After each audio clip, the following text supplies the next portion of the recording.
आगे करते हैं। तो मैंने कहा था कि ये जितने भी हमारे आसपास की चीजें हैं उनका स्टेट अलग अलग है। कुछ सॉलिड में है, कुछ लिक्विड में है, कुछ गैस में है। जैसे देखिए H2O, ये लिक्विड में एग्जिस्ट करता है, और H2S ये गैस में एग्जिस्ट करता है। O2 ऑक्सीजन,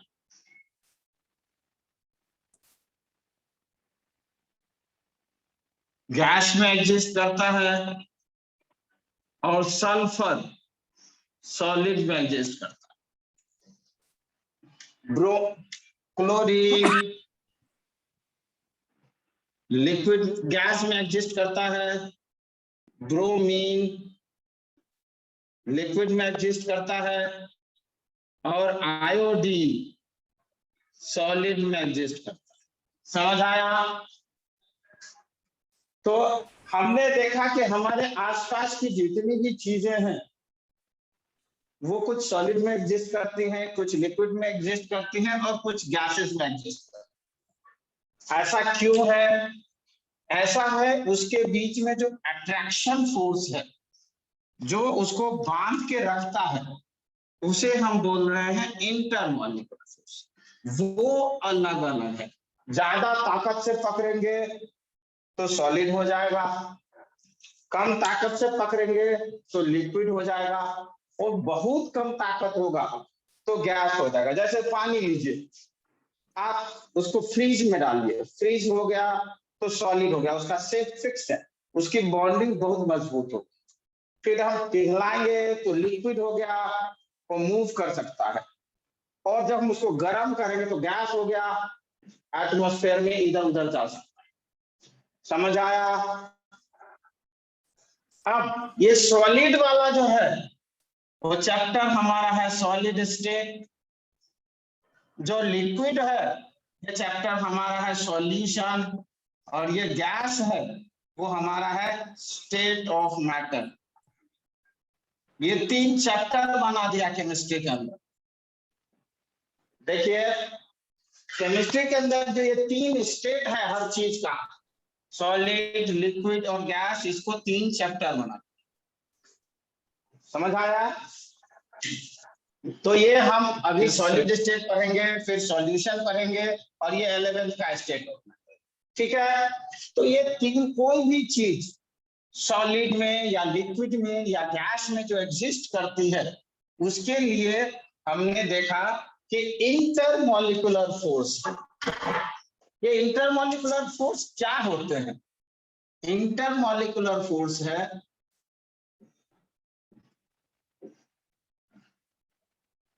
ये है attraction force. Attraction force between 2 और मोर स्पेसीज। 2 या 2 से ज्यादा के बीच में कितनी अट्रैक्शन है? 2 या 2 से ज्यादा के बीच में कितनी अट्रैक्शन है? ये कितने टाइप का होता है?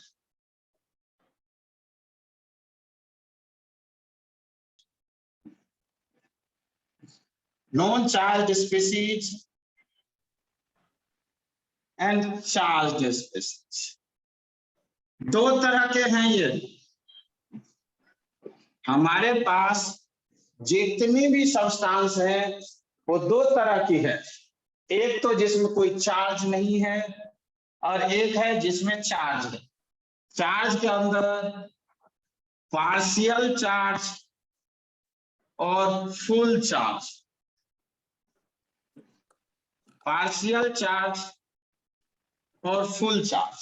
समझ आया? मैंने इसको दूसरे तरीके से पढ़ा रहा हूं। पहले जो पढ़ाया था उसको मैंने अब चेंज कर रहा हूं, दूसरे तरीके से कर रहा हूं। हमारे पास जितने भी चीजें हैं, स्पीसीज हैं, उसके अंदर जो फोर्स ऑफ अट्रैक्शन है वो 2 तरह का है। एक बिना चार्ज वाले और एक चार्ज वाले। जो पार्शियल चार्ज है वो पोलर हो जाएगा, और जो नॉन पार्शियल चार्ज, जो नॉन चार्ज वाला है, वो नॉन पोलर हो जाएगा। ये नॉन पोलर, ये अब फुल चार्ज है वो आयनिक हो जाएगा। मेनली 3 तरह के कंपाउंड्स हमारे पास आए, नॉन पोलर, पोलर और आयनिक। अब इसके अंदर अलग अलग फिर टाइप्स में, जैसे देखिए ये जो आएगा ये हमारा आएगा वैन डर वाल्स फोर्स, या इसका दूसरा नाम है लंदन फोर्स, या तीसरा नाम है डिस्पर्शन फोर्स। हमारे पास एटमॉस्फेयर में या दुनिया में जितने भी चीजें हैं जो नॉन पोलर हैं, उसके अंदर ये चार्जेस हैं, लंदन फोर्स या वैन डर वाल फोर्स या डिस्पर्शन फोर्स। ये पोलर में आएंगे dipole, dipole dipole, hydrogen bonding, dipole dipole, hydrogen bonding और डाइपोल इंड्यूस्ड डाइपोल।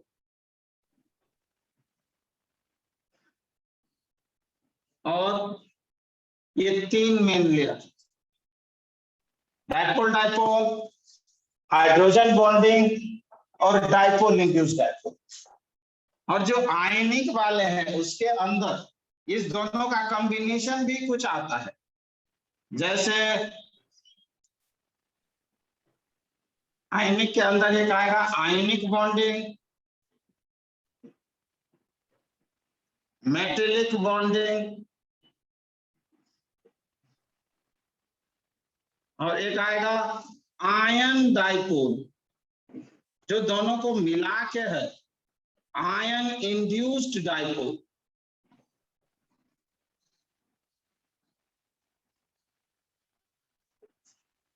कितने हुए टोटल भाई? 8।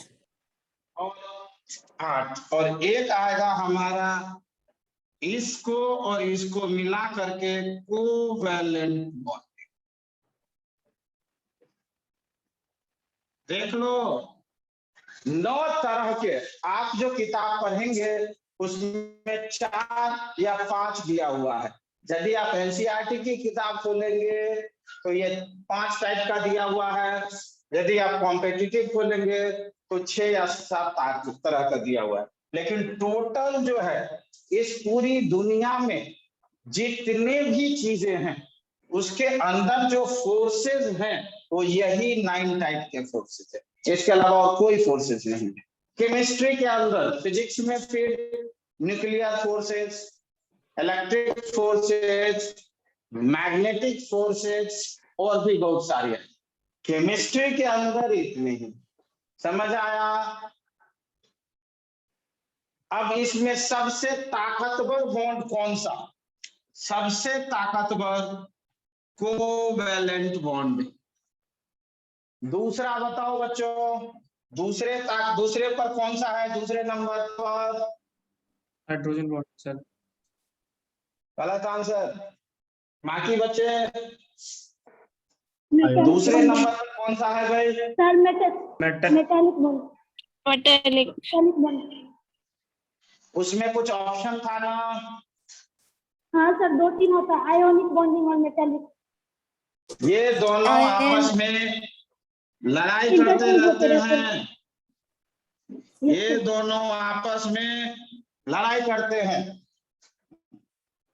क्या मैं बड़ा तो मैं बड़ा, कभी मेटेलिक बड़ा और कभी आयनिक बड़ा। चौथे नंबर पर हाइड्रोजन बॉन्डिंग। Hydrogen bonding. 5वें नंबर पर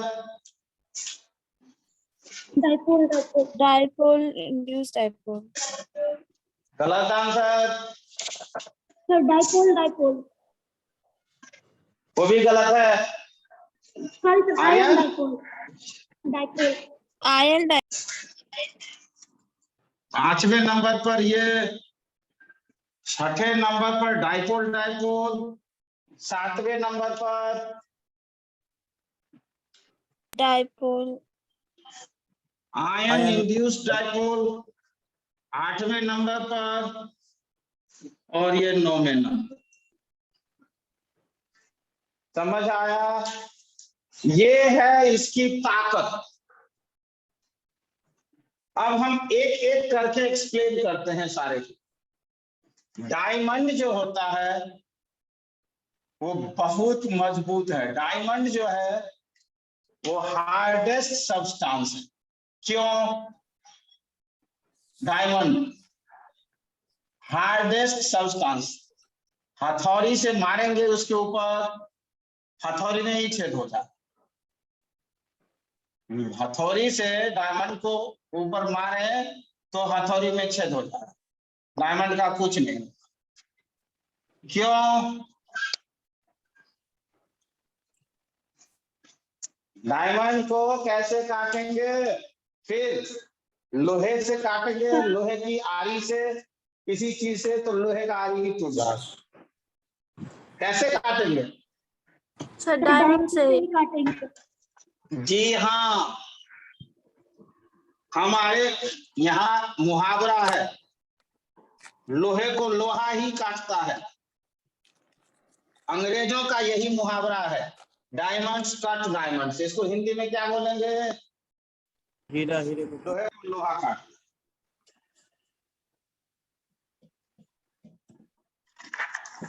हिंदी में क्या है?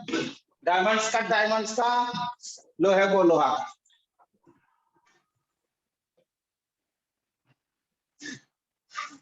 उन्होंने, अंग्रेजों ने डायमंड्स कट डायमंड, उनके यहाँ खूब डायमंड था, अमीर थे, तो डायमंड पर मुहावरा बना दिया। हम लोग गरीब थे तो हमने लोहे पर बना दी।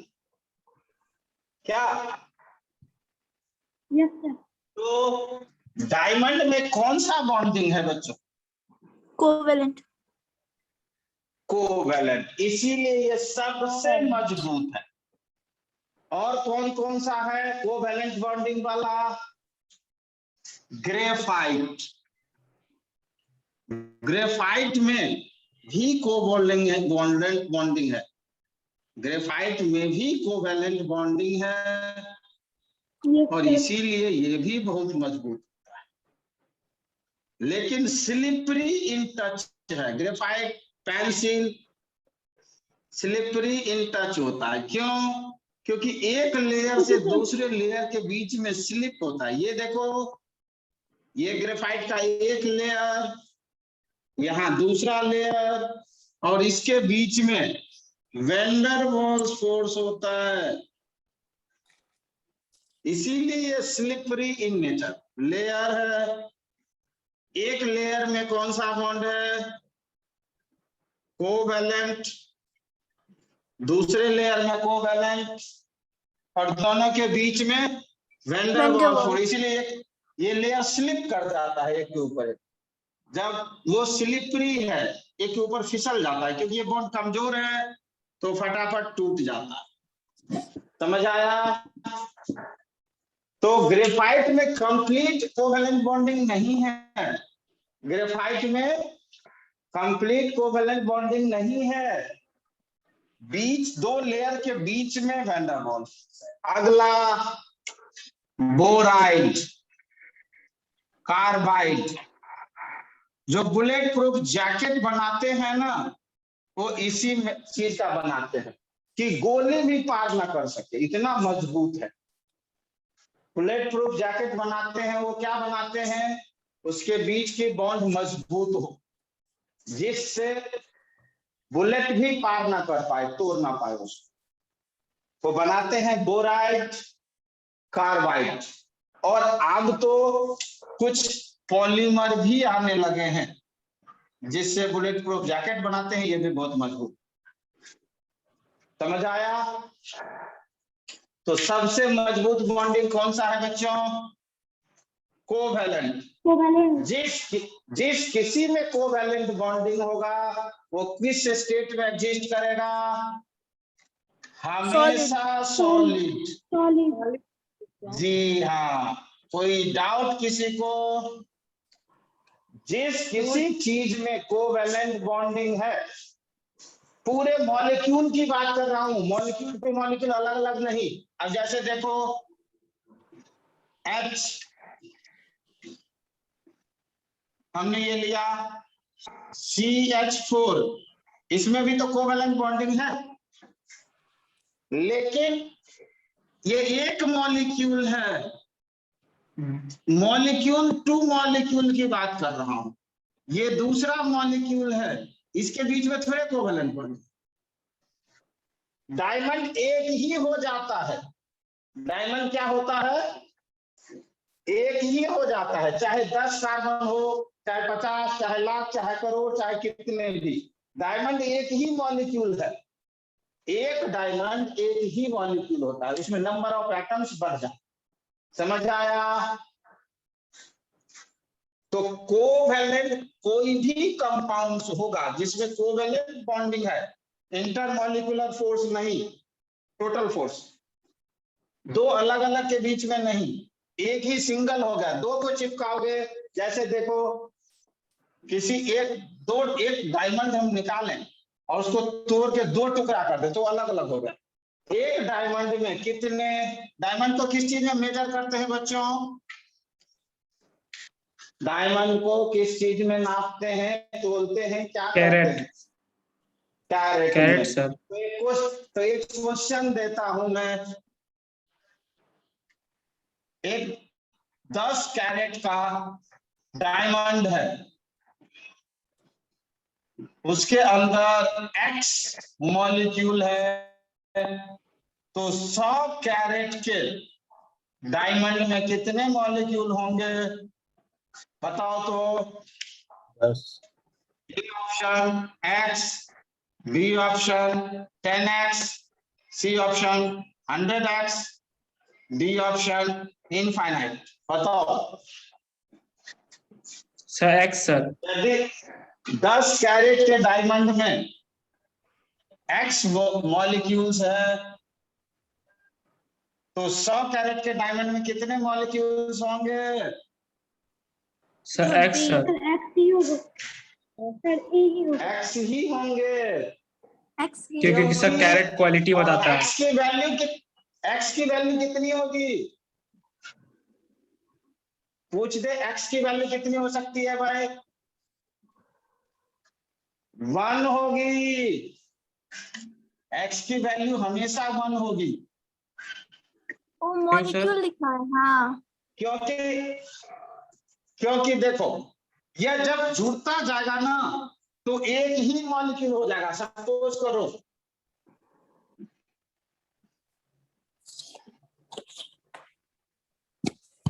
इतने कार्बन है, ये कितने मॉलिक्यूल्स है?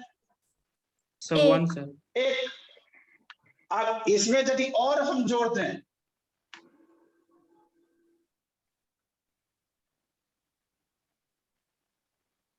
ये कितने मॉलिक्यूल्स होंगे?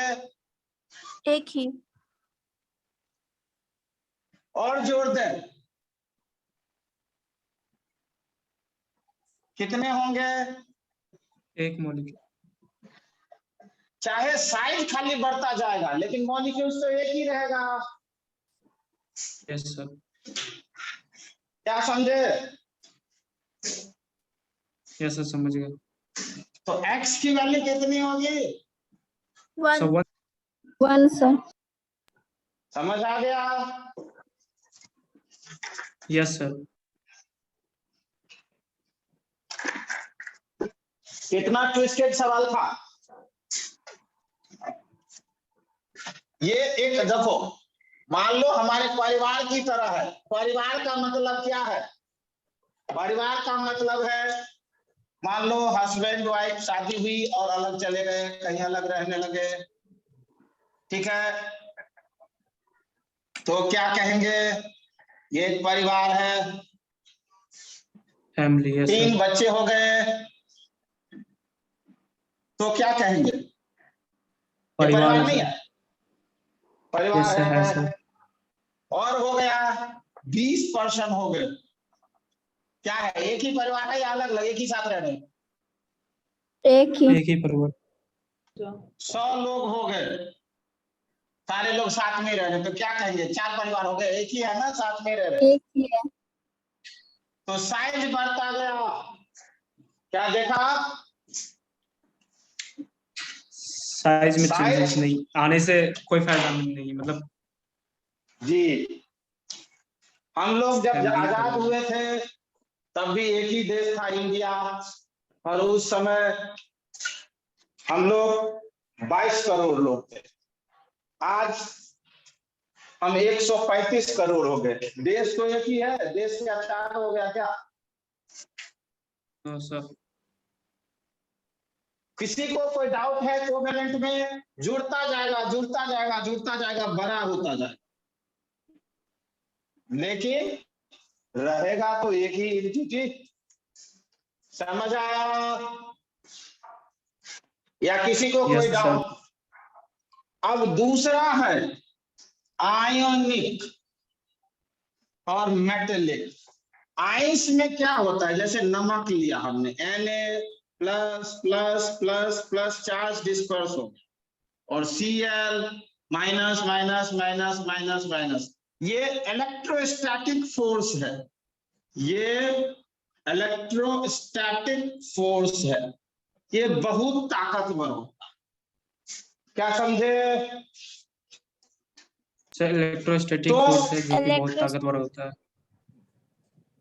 तो आयनिक जितने भी कंपाउंड होते हैं वो सॉलिड होते हैं। क्या समझे? क्योंकि ताकत मजबूत होगी, ज्यादा होगी तो क्या हो जाएगा, सॉलिड। सॉलिड हो जाएगा। ताकत ज्यादा होगा तो सॉलिड। तो आयनिक जितने भी कंपाउंड्स हैं वो सॉलिड हो जाएंगे। आयनिक में हो सकते हैं NaCl, KCl, K2SO4, Na2SO4 etc. कोई डाउट?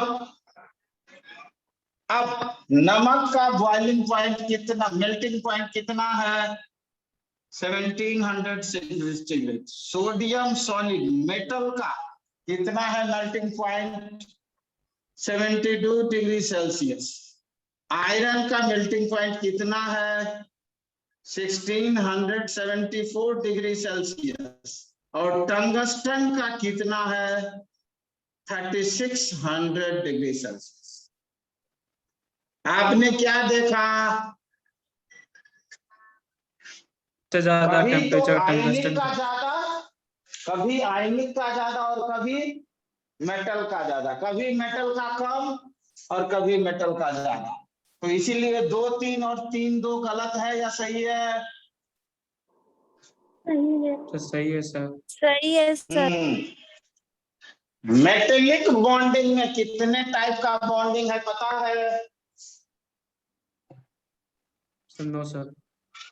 जो मेटल होते हैं उसमें 2 तरह के बॉन्डिंग है, एक इलेक्ट्रॉन सी मॉडल और एक overlapping of D orbitals. Metallic bonding ये हम बाद में आपको पढ़ाएंगे, जिनको नहीं पढ़ाया गया है। बहुत सारे बच्चे को पढ़ाया जा चुका है, जिनको नहीं पढ़ाया गया है उनको फिर से पढ़ाया। मेटेलिक बॉन्डिंग में 2 तरह के बॉन्डिंग है, इलेक्ट्रॉन सी मॉडल और ओवरलैपिंग। समझ आया? Of yes sir. Unpaired electron D orbitals. समझ आया?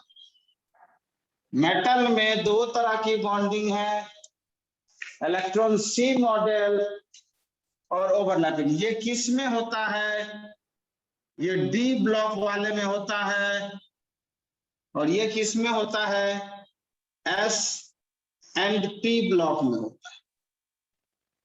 इसीलिए सोडियम, एल्यूमिनियम सॉफ्ट मेटल हैं, मैग्नीशियम ये सब सॉफ्ट हैं, और टंगस्टन हार्ड है।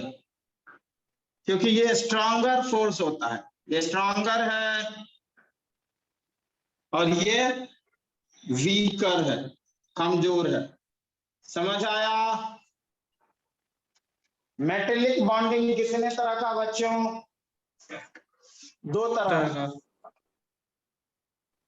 मेटेलिक बॉन्डिंग दो तरह का, दो तरीके।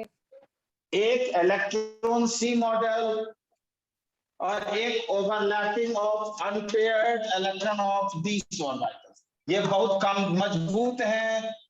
तो ये किस में है? टंगस्टन, उसमें यही वाला है, इसीलिए ये इतना मजबूत हो गया है। आयरन, इसीलिए ये इतना मजबूत हो गया है। लेकिन देखिए ना सोडियम का कितना कम है, क्यों? इसमें ये इलेक्ट्रॉन सी मॉडल है, बाद में हम इस पे बात करें। तो किसी को कोई डाउट है आयनिक और मेटेलिक में? किसी No, को sir. कोई डाउट है आयनिक और मेटेलिक में? और ये हमेशा सॉलिड ही होंगे। क्या समझे? जितने भी चीज हैं ये हमेशा सॉलिड होंगी। तो कोई भी मेटल देखा है सिर्फ मरकरी को छोड़ के सारे मेटल सॉलिड है, सारे आयनिक कंपाउंड सॉलिड है। मरकरी क्यों लिक्विड है, कोई बता सकता है? जिंक, कैडमियम और Hg, मरकरी लिक्विड क्यों होता है जबकि ये सॉलिड है, ये सॉलिड है, एल्युमिनियम सॉलिड है, सोडियम सॉलिड है, आयरन सॉलिड है, निकेल सॉलिड है, टंगस्टन सॉलिड है। तो मरकरी क्यों लिक्विड है, बता सकते हो? सर रूम टेम्परेचर पे मेल्ट कर जाते हैं। अब क्यों? कोई भी बच्चा बता सकता है मरकरी लिक्विड क्यों है? सोचो, होता क्या है मरकरी? इसके अंदर इलेक्ट्रॉन देखिए कैसा है। Sir, sir poor conductor of heat है। गलत आंसर है। Sir van der Waals force. उससे कोई मतलब नहीं है कि लिक्विड होगा या सॉलिड होगा। ये देखिए इनमें इस किसी में क्या डी में अनपेयर्ड इलेक्ट्रॉन है?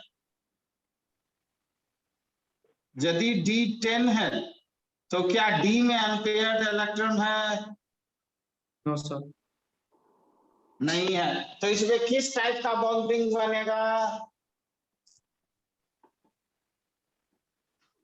इसमें बनेगा इलेक्ट्रॉन सी मॉडल, इलेक्ट्रॉन सी मॉडल। इलेक्ट्रॉन सी मॉडल सर।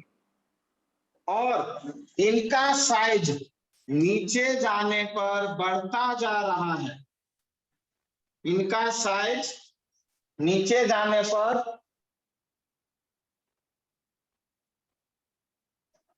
तो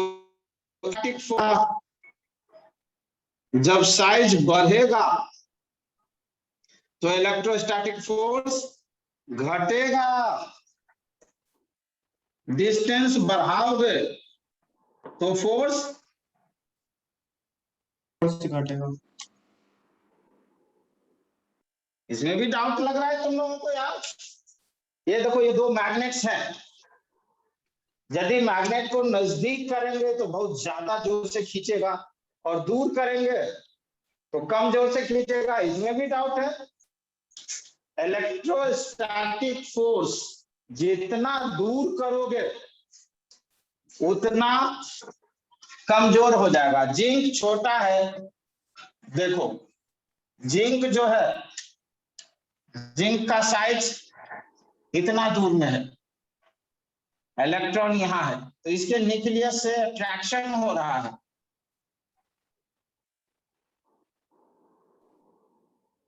ये इस तरह होते हैं मेटल। मेटल क्या होते हैं? ये इसको खींच रहे होते हैं, इस तरह बॉन्डेड होते हैं। तो यदि ये न्यूक्लियस के नजदीक है तो पकड़ ज्यादा मजबूत, और यदि दूर दूर है, सपोज करो इतना बड़ा है और ये इलेक्ट्रॉन, तो इसका डिस्टेंस क्या हुआ,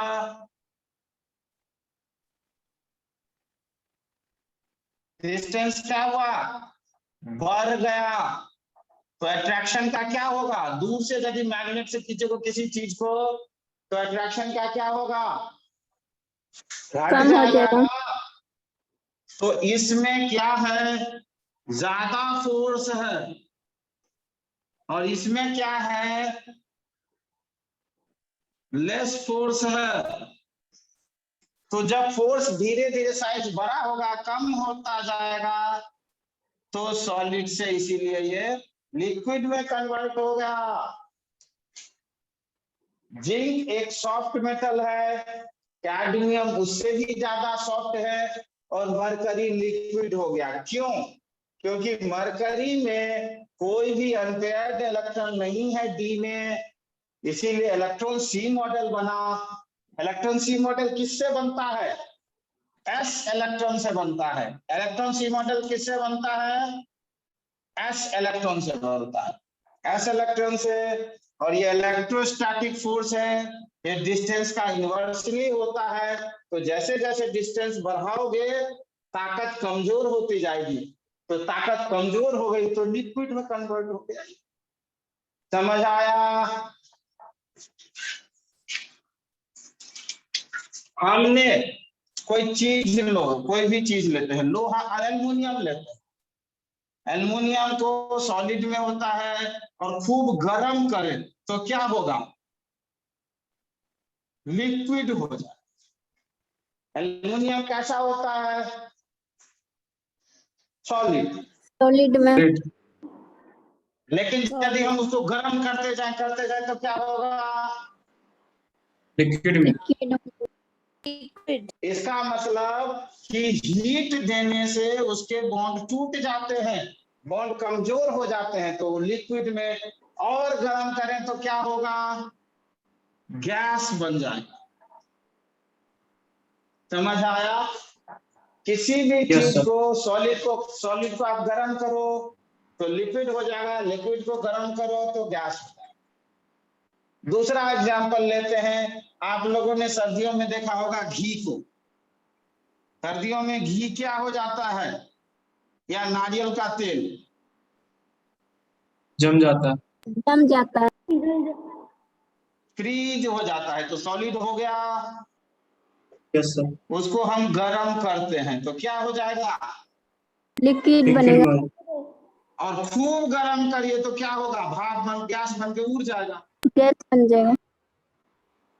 तो क्या देखा हम लोगों ने कि किसी चीज को यदि आप गर्म करते हैं तो वो सॉलिड से लिक्विड में हो जाता है। ऐसा क्यों, उसके कुछ बॉन्ड टूट जाते हैं गर्म करने से, गर्म करने से कुछ बॉन्ड टूट जाते हैं और वो लिक्विड हो जाता है, और गर्म करने से और बॉन्ड टूटते हैं और वो गैस बन जाता है। गैस का क्या मतलब है, उसकी पकड़ है ही नहीं एक दूसरे से, तो किसी को पकड़ के नहीं रखेगा तो कोई भी किधर भी जा सकता है, कोई भी किधर भी जा सकता है। समझ आया। Yes sir. चलो ये वाला पॉइंट हो गया। अब मैं अगला करता हूं, अब मैं करता हूं वाटर।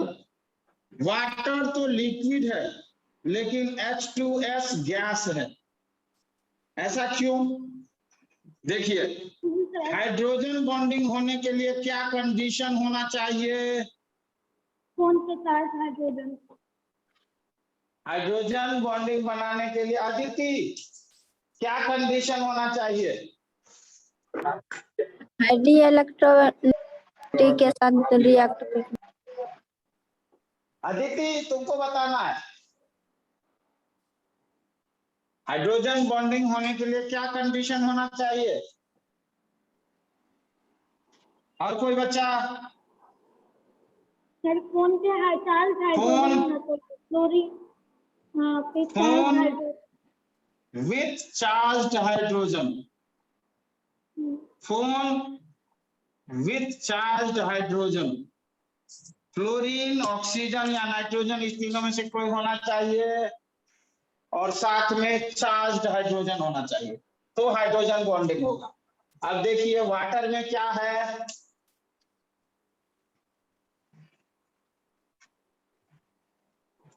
वाटर में क्या है, यदि आपके पास एनसीईआरटी की किताब हो, उसमें उसने वाटर को सॉलिड लिख दिया है, सॉलिड स्टेट के अंदर वाटर लिख दिया, गलत लिख दिया है। देखिए वाटर के बीच में delta minus, delta plus, delta minus, delta plus, delta minus, delta plus, delta minus, delta plus, क्या देख रहे हैं ये है हाइड्रोजन बॉन्डिंग। हाइड्रोजन बॉन्डिंग कब होता है, जब फ्लोरीन, ऑक्सीजन, नाइट्रोजन हो और साथ में चार्ज्ड हाइड्रोजन हो, तो ये है हाइड्रोजन बॉन्ड। समझ आया? अब देखते हैं H2S में क्या होगा।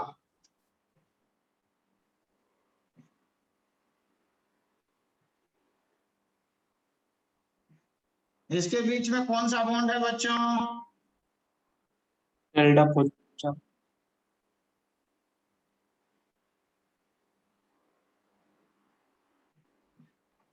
कौन सा बॉन्ड है? हाइड्रो ये है डाइपोल, डाइपोल, डाइपोल, दो पोल है, एक डेल्टा प्लस और एक डेल्टा माइनस, उसके बीच में अट्रैक्शन। डाइपोल, डाई मतलब दो, पोल, दो पोल डेवलप हो गया है और उसके बीच में अट्रैक्शन है। अब डाइपोल डाइपोल की ताकत कितनी है और हाइड्रोजन बॉन्डिंग की ताकत कितनी है? डाइपोल का कम है। डाइपोल कम वीकर है। इसीलिए हाइड्रोजन बॉन्डिंग वाला कैसा है और डाइपोल वाला कैसा है? डाइपोल डाइपोल वाला गैस में है और हाइड्रोजन बॉन्डिंग वाला लिक्विड में। आंसर आया? आया या नहीं आया? Yes sir. तो हाइड्रोजन बॉन्डिंग और डाइपोल डाइपोल हो गया। अब आयन डाइपोल, अब हम करते हैं आयन डाइपोल। आप नमक को पानी में घोलते हैं, घुल जाता है, क्या होता है घुलने पर? आप नमक को पानी में घोलते हैं, क्या होता है? घुल जाता है। नमक भी वाटर में मिल जाता है। NaOH। उसमें होता क्या है देखते हैं, ये Na+ और उसको चारों तरफ से वाटर घेर लेता है। कौन सा